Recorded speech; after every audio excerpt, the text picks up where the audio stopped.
Estás escuchando Milenio 3 por Aluka Nanica. 2:05.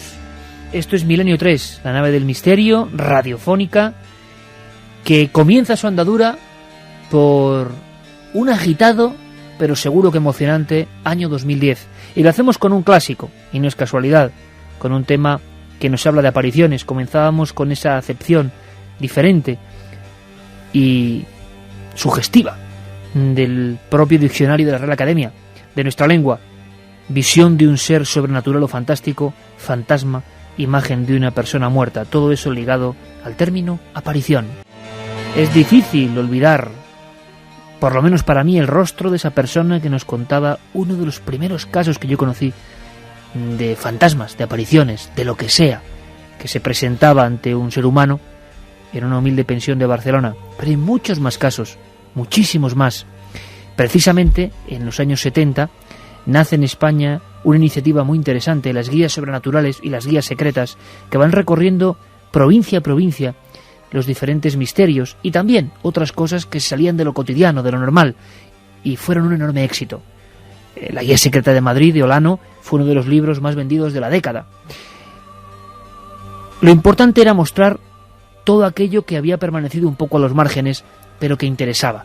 Los fantasmas, las apariciones, evidentemente estaban ahí. Hay muchos casos, muchas historias. Allá afuera, mientras Fermín Agustí prepara todas las conexiones en vivo, en directo con El Cairo, Santiago nos recordaba algo, casi en dos retazos. Como me ha ocurrido a mí con este caso del niño, el visitante niño, él recordaba otra historia que tiene que ver, Santi, con el metro. Sí, con el metro de Barcelona. Y es que una de las últimas veces que estuve visitando aquella capital, pues un buen amigo me contó una historia realmente impresionante sobre una estación de metro, digámoslo así, encantada. La estación de Rocafort, en la línea 1. Me contaba que el rumor por Barcelona era que esa estación siempre da la última a la hora de las peticiones de servicio del personal del metro de Barcelona, es decir, los jefes de estación, vigilantes, taquilleros, etcétera, etcétera. Cuando había que rotar de estación o lo que fuese, siempre lo último que se pedía, lo que quedaba para los que no habían tenido o más suerte o habían llegado tarde, era Rocafort. ¿Y esto por qué? Pues parece ser que todo empezó un infausto mes de hace tiempo, en que en un mismo mes hubo 4 suicidios en la misma estación. 4 personas decidieron quitarse la vida arrojándose a las vías del tren. Claro, eso es una anomalía, es decir, yo creo que en ninguna estación de metro de España y probablemente de Europa haya habido un mes tan terrible.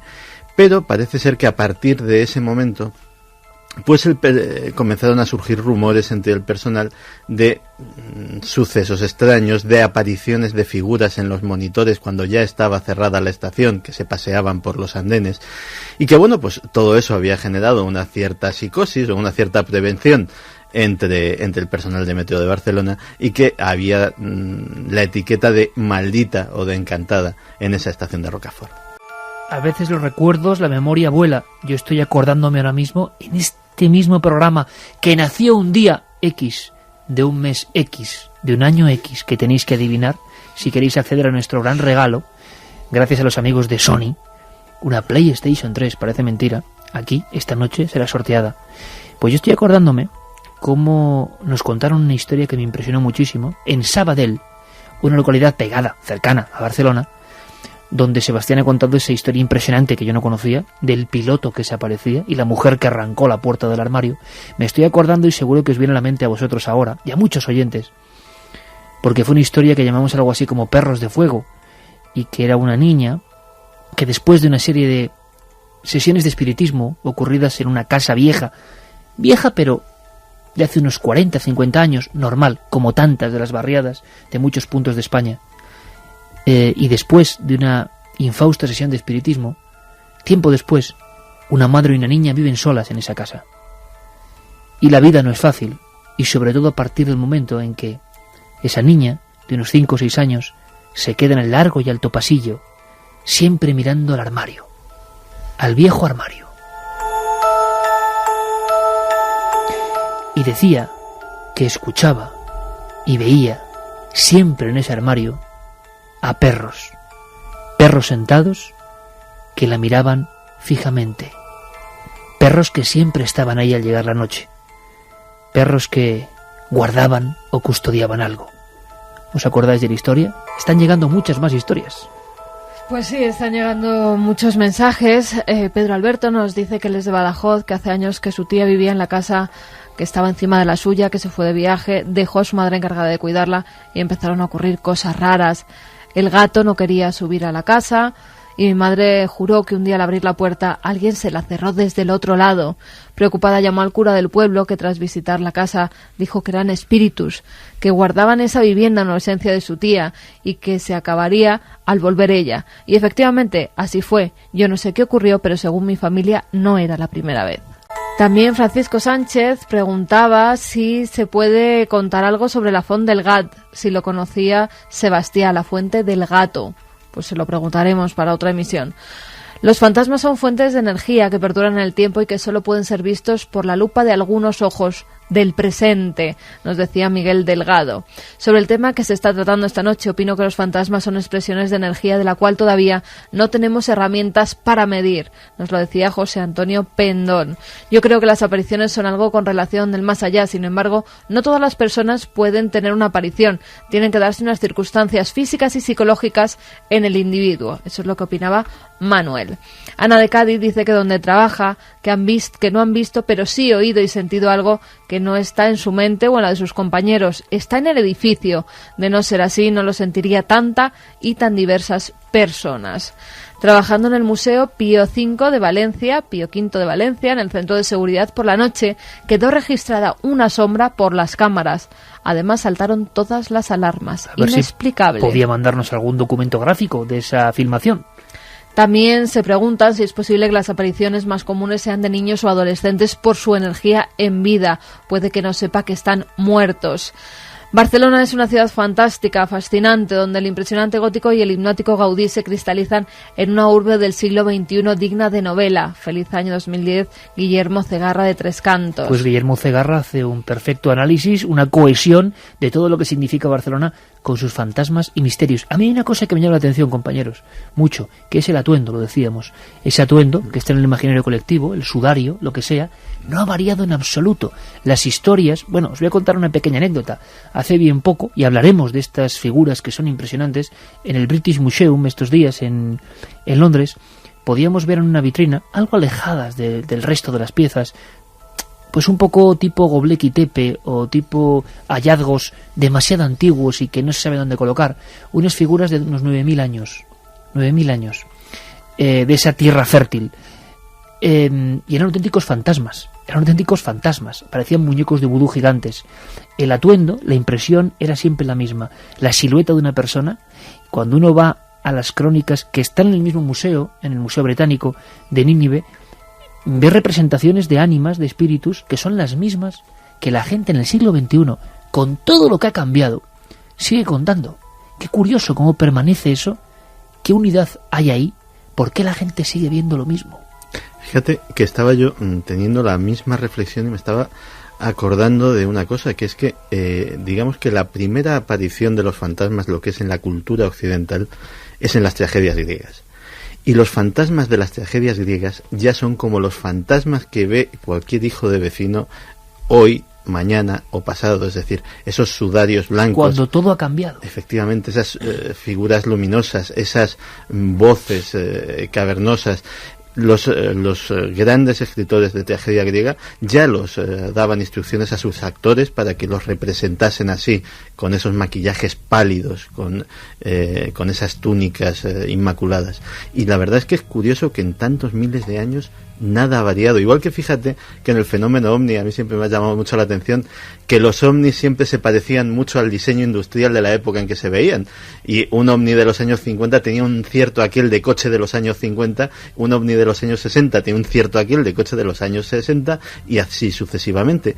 Pero los fantasmas no. Los fantasmas han permanecido inalterados a lo largo del tiempo. Pues quizá algo tiene que ver con nuestro siguiente tema. Un tema que se resume en sonidos. Está pasando ahora a las 2:15 de la noche en El Cairo, una ciudad también maravillosa, vaya conexión, Barcelona, El Cairo. Allí nos aguarda un amigo, nos espera para contarnos algo que se resume en esta noticia que os voy a leer rápidamente, por lo menos en titulares. ¿Qué dicen los titulares de la agencia EFE? Los titulares dicen que miles de egipcios se congregan para ver si aparece de nuevo la Virgen. Una aparición, miles de personas, esto nos suena, lo hemos escuchado en alguna ocasión, hemos visto hasta fotos y vídeos. Bueno, pues parece que está pasando de nuevo y no sabemos qué está ocurriendo. En pleno corazón del Cairo, unas apariciones, no podemos añadir más, y miles de personas en la pura sociología del milagro. Pero está ocurriendo, y ahora hay tecnología, hay móviles, hay fotos. Creo que Guillermo León ya tiene en ikerjimenez.com en la web imágenes, vídeos, porque puede ser importante que las veáis con nosotros, que las podáis compartir con nosotros. Desde luego, todo se resume en este sonido. Es la gente congregándose hace apenas horas en el Cairo, esperando ¿qué?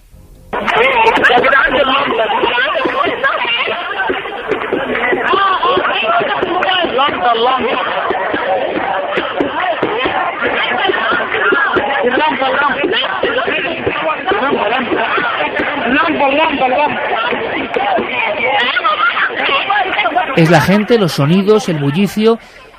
Confirmamos que en la web, en ikerjimenez.com, ya están los vídeos, las fotografías. Dentro de la sección blog tenéis que entrar en la web, lo hacemos totalmente interactivo. Guillermo ya ha colocado un montón de información sorprendente, vídeos diferentes. Pero, ¿quién mejor que nuestro compañero, amigo, corresponsal en el mundo de la arqueología y de la historia, director de Ser Historia, Nacho Ares? ¡Feliz año, amigo, en el Cairo!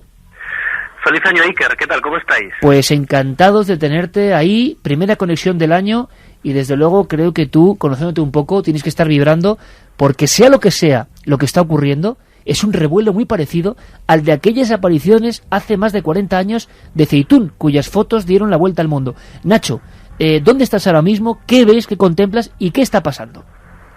Pues mira, ahora mismo me encuentro en la terraza de casa. Aquí es una hora más, aquí son las 3:15 pasadas de la noche, y el ambiente en la calle es extrañamente sosegado. Bien conoces que la ciudad del Cairo es una ciudad que no duerme, apenas descansa.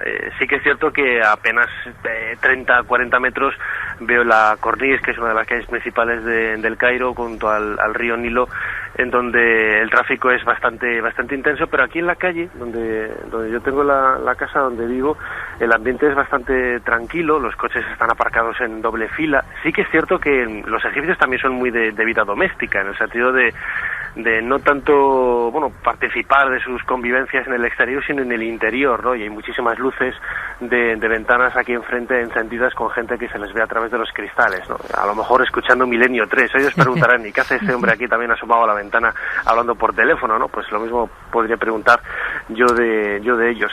Pero este tipo de noticias, como la que acabas de comentar de la supuesta aparición de la Virgen María, es uno de esos pocos ganchos que hace que la gente salga a la calle en un número realmente desorbitado, y puedo dar fe de que efectivamente son miles y miles de personas las que se congregan, no solamente a los alrededores de la iglesia de Santa María y San Micael, que está en la zona de Imaba, al norte de la ciudad, sino también alrededor de muchas otras iglesias coptas. Hay que pensar que es una religión aparentemente minoritaria, pero que en definitiva abarca casi el 15% de la población en Egipto, y que alrededor de ella pues se mueve muchísima gente. Cristianos egipcios, para que la gente lo entienda, Nacho, que se concentran en una iglesia que tú acabas de estar allí, no sé exactamente cómo es y cuál es el fenómeno, porque claro, incluso has traído, iremos escuchando documentos interesantísimos. Bueno, tenemos uno, por ejemplo, Ahmed Amin, uno de los vecinos, que nos va a describir cómo empiezan estos revuelos increíbles justo en este lugar que ahora tú nos vas a describir.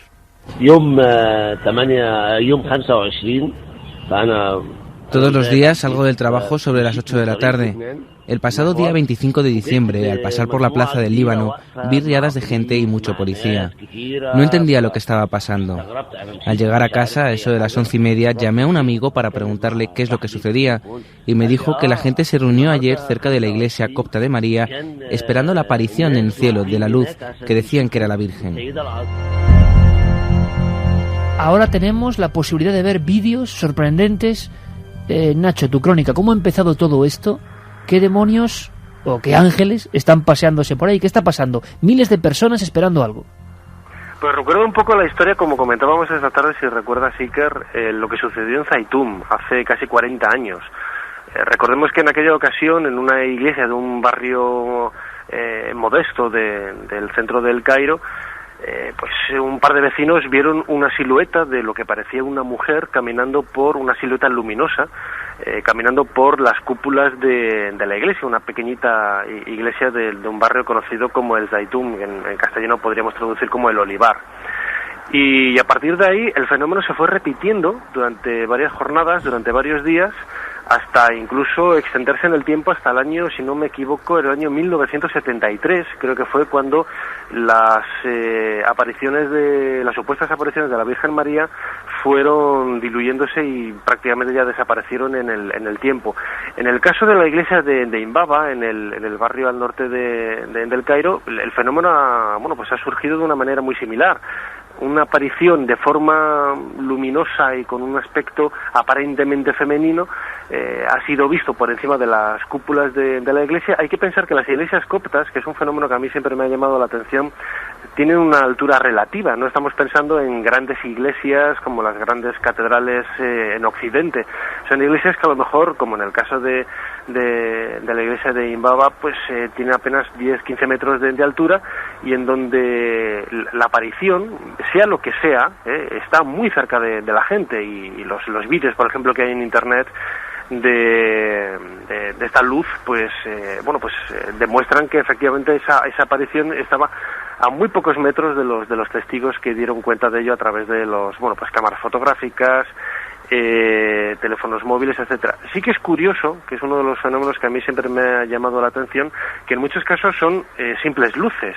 Es decir, la imaginación en este caso de los coptos echa a volar de una manera repentina y prácticamente muy fugaz, en el sentido de que una simple luz la identifican enseguida con una silueta femenina, y mucho más en concreto con la figura de la Virgen María, ¿no? Que es quizás eso que los ciudadanos, la gran mayoría del país, que es una de religión musulmana, pues no entienden por qué el fenómeno de la aparición de la Virgen María. Ellos, efectivamente, María, Jesús, etcétera, todos los protagonistas del cristianismo aparecen en el Corán, son profetas o personajes importantes dentro de sus escrituras sagradas, pero tampoco tienen esa relevancia quizás que tienen para el mundo copto, ¿no?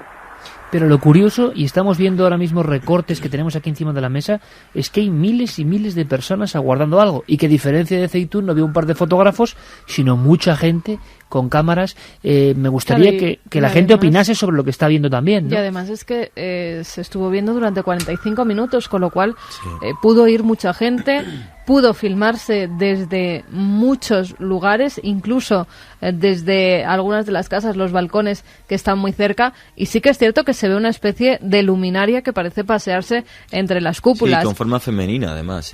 Yo una de las cosas que más incido, se ve que con forma femenina parece que tienen una corona o algo así en la cabeza, que la tiene bastante redonda, como y luego una aureola, pero muy parecido a lo de Zeytún de hace 40 años. Sí, efectivamente, parecido. No, lo que sí me gustaría decir una cosa, para mí esto es algo histórico. O sea, como tú decías, Nacho, y además en el periódico nacional que hay copto, todos los meses o cada año hay una recopilación de vídeos de apariciones marianas que se ven, y yo tengo varios de ellos en casa, y es como tú decías, se ve una lucecita y todo el mundo ya empieza a aplaudir, pero no se ve una figura clara y de una forma como la que yo en este caso sí estoy viendo, y además la imagen es de un teléfono móvil que tiene que ser es de una calidad paupérrima. Es algo que proyecta muchísima luz. Efectivamente, lo que me daría pena en este caso, y no como un Zeytún, que para mí es la aparición mariana por excelencia del siglo XX, lo que pasa que como los coptos aparición reconocida por los coptos, por la iglesia copta, como verdadera. Sí, no, pero no solo eso. Si llegaron a cortar la luz de la ciudad de todo el Cairo para ver si un holograma, y la aparición siguió dándose. Hemos tenido aquí a Nagui Henry, un testigo, y yo conozco muchos más en Egipto de esa aparición, y para mí es algo increíble teniendo en cuenta otra cosa a nivel religioso.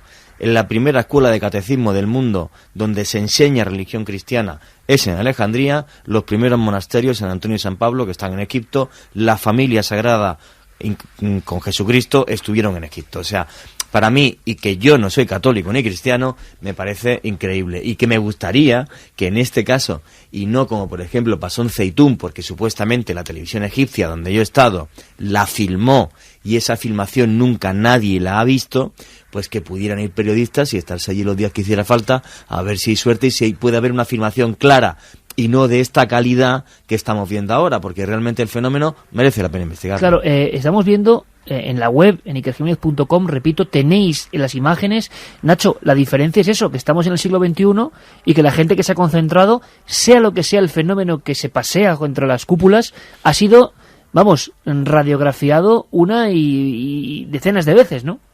Efectivamente, es quizás el cambio radical. Bueno, buenas noches también a Carmen, a Juan G. Vallejo y a Santi Camacho, que antes le he escuchado también hablando. Pues es un cambio radical, en efecto, con lo que teníamos hace 40 años. En aquella época la tecnología era algo muy limitado a muy pocas personas y en la actualidad cualquier egipcio tiene un teléfono móvil, no voy a decir de calidad media, no, de gran calidad, para poder obtener imágenes y vídeos de, bueno, pues con una calidad realmente importante, y muchos de ellos han sido colgados en YouTube o en otras páginas para aportar vídeos, ¿no? Pero lo que sí que es curioso es que el fenómeno es interpretado de una manera religiosa a la primera de cambio, es decir, a los días siguientes de la aparición de la imagen femenina aparecieron únicamente unos puntos de luz sobre la iglesia que fueron identificados como palomas, recordando también un poco la historia que sucedió en Zeitún, en efecto. Era Nacho lo que te iba a preguntar ahora mismo. Te iba a preguntar, ¿has soltado un vaya? Te iba a preguntar por las palomas, porque no solamente en Zeitún. En otras, ha habido otras en el mundo. En Bayside, en Estados Unidos, en el 78 hubo una aparición de características similares, y en todas ellas aparecían, era un nexo común: las palomas. Todos los testigos decían que había habido palomas. En Asiut, en Egipto, en el año 2000 también hay una supuesta aparición. O sea que son las luminarias iniciales. Sí, son las luminarias. No, son las luminarias que aparecen siempre después de la aparición mariana. Ah, después. Después. Sí, en este caso ha sido al día siguiente una serie de palomas que parecen volar en círculos alrededor de las cúpulas y de las cruces de las iglesias coptas, en este caso, y en un momento dado dicen los testigos que desaparecen en el aire, como si esa luz dejara de emitirse, como si esa luz se apagara y esas palomas desaparecieran. Lo que estáis escuchando de fondo en la conexión con el Cairo, con Nacho Ares, es el propio bullicio de la ciudad del Cairo, coches que pasan, a veces sirenas, y en ese clima cálido, mucho más cálido desde luego el que sufrimos aquí en España ahora mismo, tenemos otras sorpresas. Por ejemplo, Nacho ha investigado, ha entrevistado a personas que incluso conocían el castellano. Es el caso de Ahmed Hussein, que hablaba de algo que es interesantísimo, y es que para un musulmán lo que había era una luz extraña, una luz que puede ser otro fenómeno. Se lo contaba Nacho Ares de esta forma. Yo vivo en la zona del Cairo, zona de Mohandesín de Giza, y yo le vi como una estrella en el cielo, pero no tan alta, cerca, y dando vueltas, ida y vuelta, a 10-15 minutos, y luego desapareció. Sí, me veía de todo. A cualquier sitio se puede ver. Como una estrella, una bola, como un poleto de fútbol, el mismo tamaño del poleto del fútbol. Blanca, ida y vuelta. Ida y vuelta. Como bailando. Está ocurriendo ahora mismo en Egipto. Nos recuerda a uno de esos casos que aparece en todos los libros de misterios, de religión, de antropología, la aparición de la Virgen en un lugar como Egipto, ni más ni menos, y lo estamos viviendo ahora mismo. Y ahí está nuestro compañero Nacho Ares. Lo que es curioso, Nacho, es que hasta personas musulmanas, o sea, no influidas por esa fe copta de los cristianos coptos, han dicho que el fenómeno, lo que sea este fenómeno, existe. Y es que además lo que cuenta Ahmed Hussein es un fenómeno que da una vuelta totalmente de 180 grados a lo que está sucediendo. Y es una cosa que ha pasado totalmente desapercibida por los medios de comunicación en Egipto, y que nosotros en Occidente lo hubiéramos interpretado de una manera completamente distinta.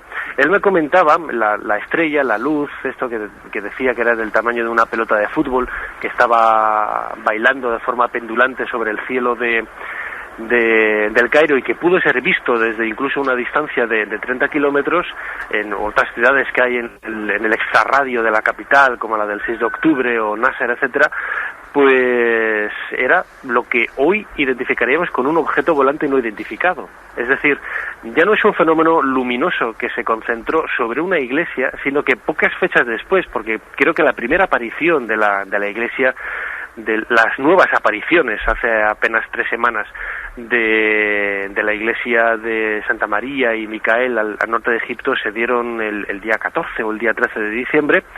Pues lo que me comentaba Ahmed es que el día 25 de diciembre, que es una fecha, bueno, para nosotros cristianos de Occidente tiene importancia, es la Navidad, pero para los coptos no tiene ninguna importancia. La Navidad ellos la celebran dentro de 4 días, el día 6 de diciembre. Pues se vio esta luz sobre los cielos del Cairo, y fue un fenómeno que pudo ser observado por absolutamente todos los habitantes de la ciudad. Y es que es curioso porque ha pasado totalmente desapercibido. Ha pasado totalmente desapercibido en los medios de comunicación, quizás por esa falta de quererse preguntarse a uno mismo cuál es el origen de estos fenómenos extraños. Los coptos, de una manera inmediata, esta bola en el cielo la identificaron con una aparición de la Virgen María, de nuevo. De ahí que absolutamente todas las iglesias del Cairo pues fueron abarrotadas en ese día 25 de diciembre por gente creyendo que la Virgen se había aparecido de nuevo sobre los cielos de la ciudad, pero no en una iglesia en concreto, sino en absolutamente todas. Me comentaban otros compañeros que pasaras por donde pasaras, las iglesias coptas que están esparcidas por absolutamente toda la capital, pues estaban todas a rebosar de gente. En cambio es un fenómeno que para los musulmanes, bueno, sí, era una esfera de luz. Ellos no entienden por qué esa esfera de luz, que no tiene ningún significado aparente, fue por los coptos identificada de inmediato con la figura de la Virgen María, y que, claro, yo le decía, claro, eso es nosotros en Occidente lo que llamaríamos un ovni, un objeto volante no identificado, y me decían, en efecto, sí. Bueno, hay una cosa muy importante respecto a las apariciones marianas coptas a las católicas que estamos aquí acostumbrados, y es que en las católicas siempre suele haber un vidente que interpreta los mensajes, bien sea en Fátima, aquí en el Escorial, en Lourdes, en cualquier sitio, mientras que en las apariciones coptas no. El pueblo copto entiende que es como una renovar el pacto de fe que tiene con Dios, el que aparezca la Virgen, pero no hay un digamos mediador o medium que dice que la Virgen está diciendo tal, pascual, nada, en absoluto. Es simplemente esa aparición que le refuerza su fe dentro de los problemas que tiene el pueblo copto en Egipto, que no son pocos por ser musulmanes, y es que el sentido que tiene es muy distinto para ellos que para un cristiano de acá. Lo que sí resulta curioso es que para la Iglesia copta el mes de diciembre es el mes de la Virgen y de la Encarnación, y justamente además hay una aparición anterior en esos días. No sé si tú tienes noticias de ello, Nacho. El día 11 de diciembre ya dicen que se ve algo sobre las cúpulas de esa misma iglesia, y que la aparición fuerte cuando se da es el día 22, si no recuerdo mal. Efectivamente, ahí, como he comentado antes, el proceso de las apariciones es un proceso evolutivo que comienza con unas pequeñas luces. Ahí los testimonios cambian un poco según a quien preguntes, ¿no? Porque también hay que pensar que los egipcios, yo creo que por naturaleza son muy exagerados, ¿no? Sí, porque también hablaban de ya una figura femenina con manto azul y blanco, sí, que la veían pasear por encima de las cúpulas, o sea... Pero lo que está objetivamente son los vídeos que tenemos, ¿no? Y que la los gente del día opinar. 22, pero no los del día 11. Anterior. Lo curioso de todo esto, Nacho, y surge la pregunta porque lo están preguntando ya en las vías de comunicación, y además me gustaría, ya que la gente puede ver los vídeos, que nos diga a través del 27640, palabra clave de milenio, de la cadenaser.com, www.cadenaser.com, de las o del mail, ¿qué ven ellos? Me gustaría mucho saber qué ven los que están al otro lado, porque ahora no solo tenemos a un compañero en Egipto, sino que tenemos un fenómeno social de miles de personas y los vídeos en tiempo prácticamente real. Y yo me pregunto, y esto va un poco para Santi Camacho, hay quien puede sospechar, por la similitud de la propia figura, por la similitud del propio fenómeno, que ya como ocurriese en el año 68, que era una época bien tumultuosa, no hubiese algo demasiado humano detrás de todo esto. No es la primera vez que se han utilizado hologramas, proyectores, de alguna forma, para generar yo no sé qué movimientos sociales o contramovimientos, pero el mundo está muy revuelto. Hay quien puede pensar que es tan parecido que es sospechoso. Sí, la posibilidad de fraude ha estado siempre ahí. Lo que pasa es que ahí sí que, sin ser, ahí como Juanje, una persona religiosa, sí que doy un voto de fe a las personas que lo son. Yo no creo que que no sé quién será, el actual patriarca de los coptos, Shenouda, pues se prestara a algo así en absoluto. Todo lo contrario. Una de las cosas que quería preguntarle a Nacho, por si acaso lo sabía, era si precisamente desde la sede del patriarca de los coptos pues se había iniciado algún tipo de reacción, se había intentado formar una comisión de investigación como se hizo en el caso de Zeitoun, o si de momento están calladitos. Todas las apariciones de Egipto, ¿eh? En todas hay una investigación que además lleva años, ¿verdad, Nacho?, en la mayoría de los casos, y es exhausta hasta...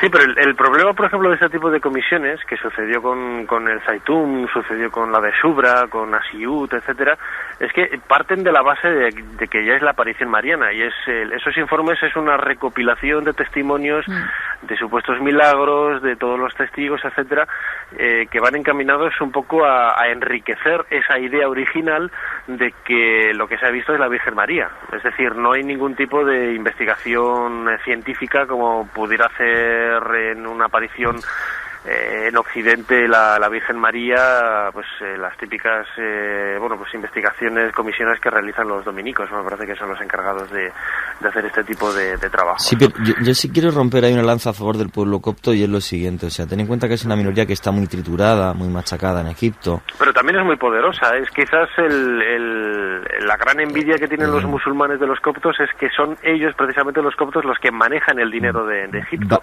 Y la comunidad copta en Estados Unidos, por ejemplo, es una de las más poderosas. Aquí Cierto. siempre hablas con ellos, con los musulmanes, y te dicen, no, son el 3, el 2%, no, Falso. el 3, no, y más del 10%, Sí. y manejan muchísimo dinero. Nadie sabe cuantificar si tienen muchísimo dinero. Por ejemplo, las grandes inversiones coptas que se están haciendo ahora al norte de Hurghada por algunos miembros de la comunidad son increíbles. Pero también no nos olvidemos, por ejemplo, que en la provincia de Kenia, las muchachas con 14, 15 años se les borra la cruz copta con ácido sulfúrico y se las viola. Entonces, claro, lo que pasó con los judíos, pues tendrán mucho dinero, pero mataron a 6,5 millones en la Segunda Guerra Mundial. Yo lo comparo bastante porque el hecho que estoy hablando, que salió publicado en periódicos españoles hace mucho tiempo, luego el gobierno egipcio bien que se lo calla y bien que se lo guarda, e intenta sacar una cámara en esa zona que tú sabes que se llama, que está restringida al turismo, como me pasó a mí con el equipo de Cuarto Milenio, 3 horas parados, me revisaron todas las cintas y luego para salir. O sea que se las tienen muy guardaditas el gobierno musulmán respecto a los coptos, y por eso rompo una lanza a favor de ellos. Están muy discriminados aunque tengan mucho dinero. Nacho, tú sobre el fenómeno en sí, ¿qué opinas? Es decir, con todo lo que has hecho de reportero de campo, y yo creo que eso me gusta mucho y se transmite, con lo que has podido encontrar, con la gente que has hablado, visitando el lugar, ¿con qué te quedas? ¿El fenómeno es real? Si es real, es un fenómeno muy raro, porque tú bien lo has dicho, hablamos de una altura bastante baja, una proximidad a la gente. ¿Qué opinas a estas horas, a las 2:39, compañero? Pues, como bien dices, el fenómeno es real. O sea, eso no lo puede negar nadie. Los vídeos están ahí, las fotografías están ahí. Otra cosa es la interpretación que queramos hacer de él. Decir que es la Virgen María, pues, yo creo que es un poco precipitado. Pero el efecto luminoso es totalmente real. ¿Y extraño?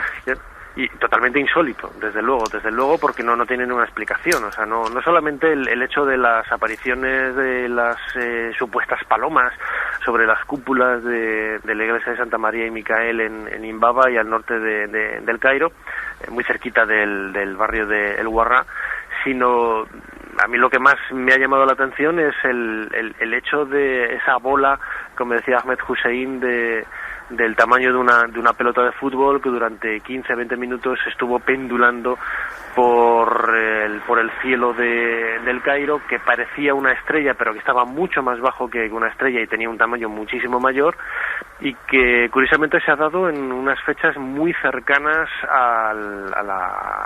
solapándose prácticamente a las apariciones de la Virgen en esta iglesia del Cairo, y que fue un fenómeno que fue totalmente visto y con no voy a decir con miles de testigos. Es que el Cairo tiene casi 20 millones de habitantes, que es, imaginémonos, la mitad de la población de España metidos en una sola ciudad. Es increíble la cantidad de testigos que tuvieron la posibilidad de presenciar esa luz, y que realmente es un fenómeno insólito y que para mí ahora pues no tiene respuesta que me satisfaga.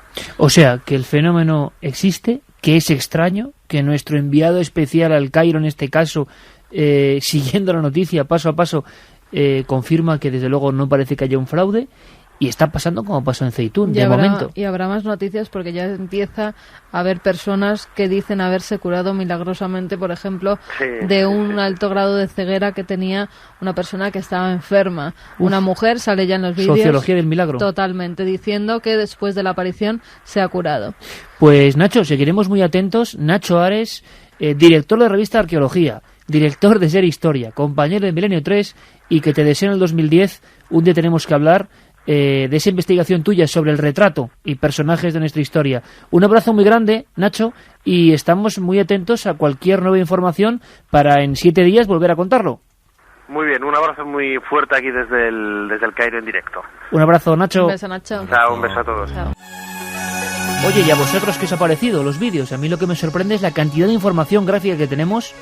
Es rarísimo, es como una figura, no es la bola principal, que es una cruz, ¿no?, de luz, sino lo que aparece al lado. Yo lo que tengo es el pálpito, por desgracia, y lo que me encantaría es que fuera un grupo de periodistas allí de cualquier televisión y estuviera el tiempo que hiciera falta para poder filmar eso, no con un móvil, sino con una cámara de alta definición y de buena calidad, y que hicieran las investigaciones pertinentes fuera de la iglesia copta y fuera del gobierno egipcio para ver hasta qué punto eso es real o no. Bueno, Nacho está allí con una cámara y a ver qué se trae. Es que en otras apariciones ya se ha hecho, y tú mismo lo comentabas, Juanje, se llegó a apagar la luz de todo el Cairo para ver si había algún tipo de emisión desde algún lugar. Por eso Zeitún para mí es la más impresionante del ¿Por qué siglo no XX. puede volver a ver ningún Zeitún?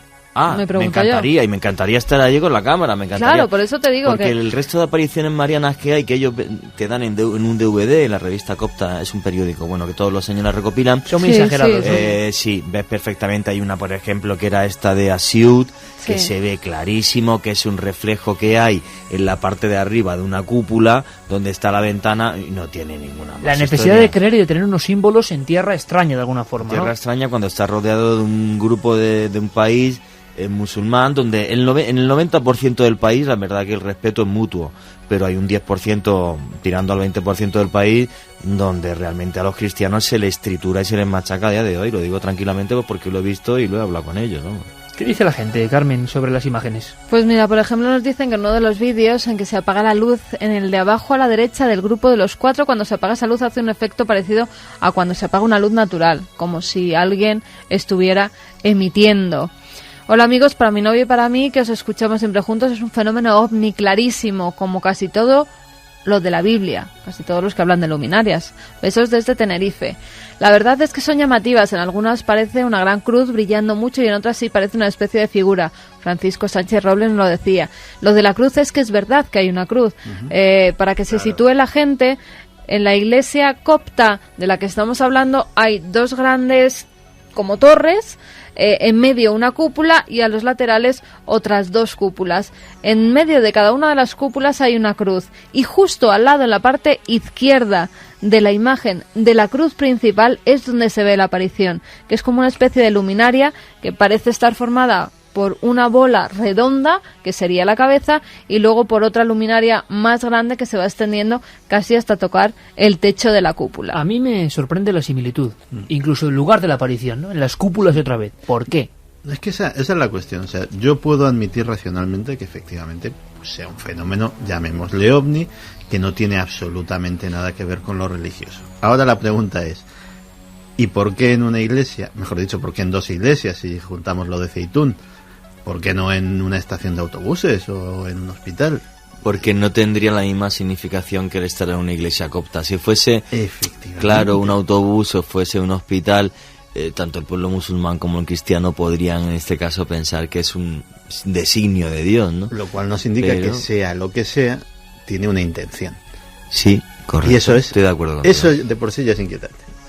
Pues seguimos la investigación en vivo, seguimos refiriendo y contrastando fechas sobre en qué momento tuvimos nuestro bautismo milenario, en qué momento la nave del misterio comenzó a rodar por esos espacios infinitos. Algo flota sobre el mundo, que decía Carlos Murciano. Estamos en el 2010 y la nave continúa propulsándose. Esto parece un milagro.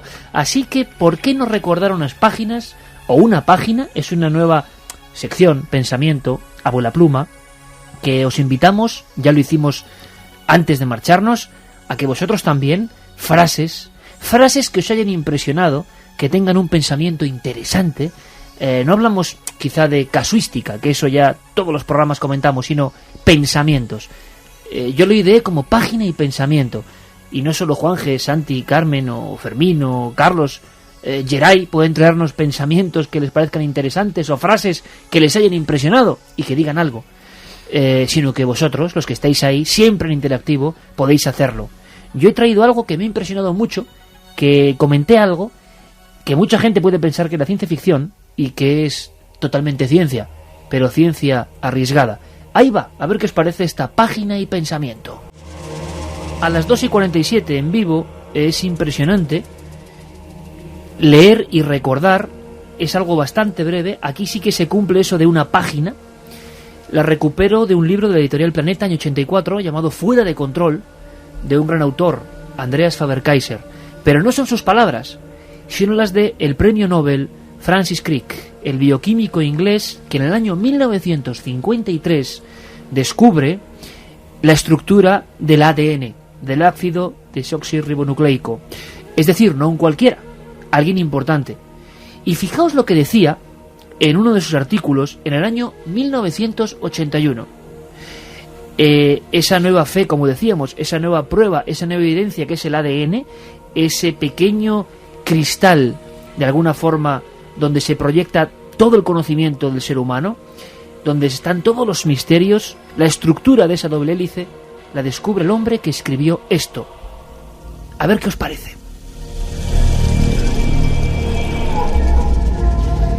Decía Francis Crick en 1981, cuando el sistema solar estaba empezando a configurarse, en alguna parte de la galaxia existía una civilización que debía hallarse en el grado de progreso en que nosotros nos encontramos ahora, aproximadamente.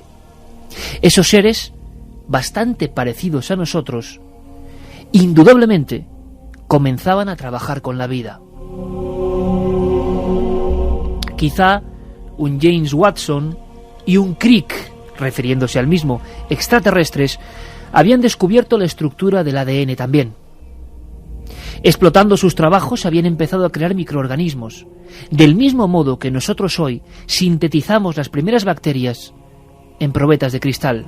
Esta civilización llevaba a cabo la conquista del espacio. Conquista habitada quizá no, o al menos no más allá de las estrellas vecinas, pero al nivel de las ondas automáticas se veía mucho más lejos. ¿No hemos proyectado también nosotros aparatos que actualmente rebasan los límites del sistema solar y avanzan hacia cimas cósmicas, a donde llegarán dentro de miles de años? Estos seres descubrieron nuestro mundo en formación. Entonces se embarcaron en una experiencia que hoy nos parece imposible, pero que dentro de 10 o 20 años estaremos nosotros mismos en condiciones de emprender. Crear la vida inteligente. No exactamente igual que el Dios de la Biblia, que bajó a la tierra a fin de modelar un poco de barro para formar a Adán, pero casi. Ellos hicieron que en este barro original se pudiera sembrar una bacteria o un microorganismo, programado de tal forma que al cabo de varias decenas de miles de años desembocara en lo que somos nosotros. Estos seres sembraron la tierra, igual que nosotros sembraremos quizá mañana un mundo lejano. Todas cuyas probabilidades de llevar la vida a un término más elevado, a la inteligencia, estarán determinadas de antemano por nosotros, o lo que es lo mismo, por esa civilización, por esos padres que un día, en algún lugar, existieron. 1981, Premio Nobel bioquímico, descubridor de la estructura del ADN, Francis Crick. Lo hacía bajo un titular sorprendente: nos creó una supercivilización del espacio. 2:52, incorporamos a nuestra nave llena de equipaje y de sueños estas notas a buena pluma, pensamientos y palabras, páginas y reflexiones. Francis Crick nos creó una supercivilización. No está mal, chicos, lo que decía no un cualquiera.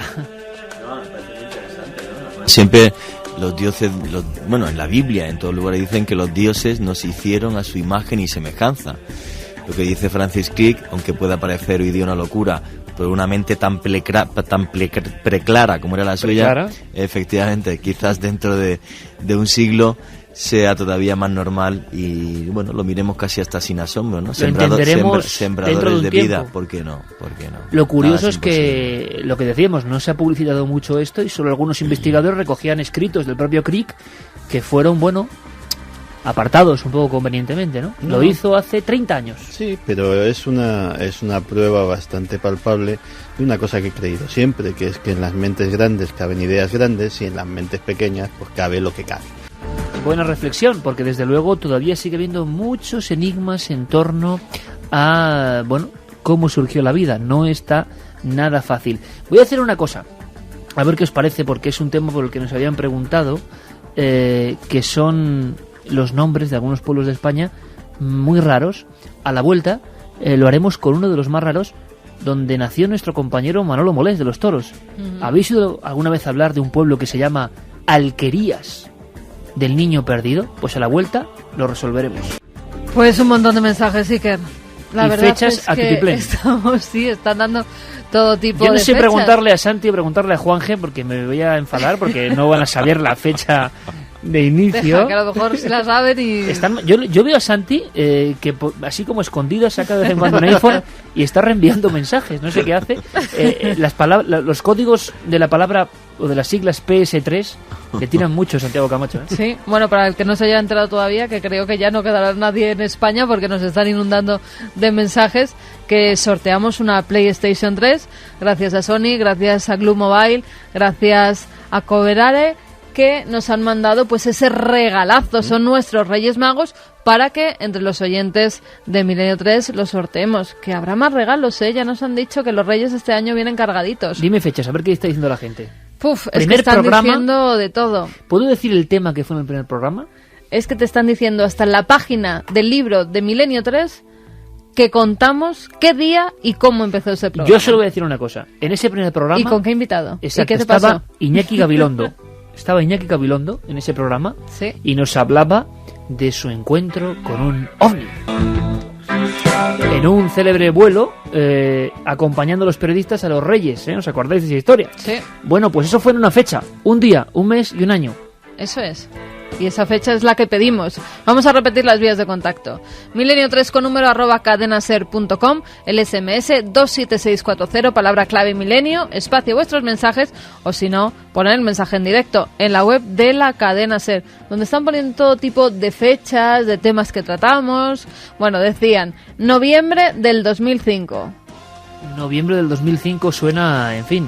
Yo le hacía hasta la rima, fíjate lo que te digo. También nos decían en 1989. 1989. Sí, sí, O sea, ha habido todo tipo de cumpliríamos fechas. 21 años de emisión. No estaría mal tampoco. Con Jeremy Martínez ahí hace 21 años. ¿te lo 28 de junio de 2002. imaginas? 28 de junio del 2002, ¿eh? Pues no.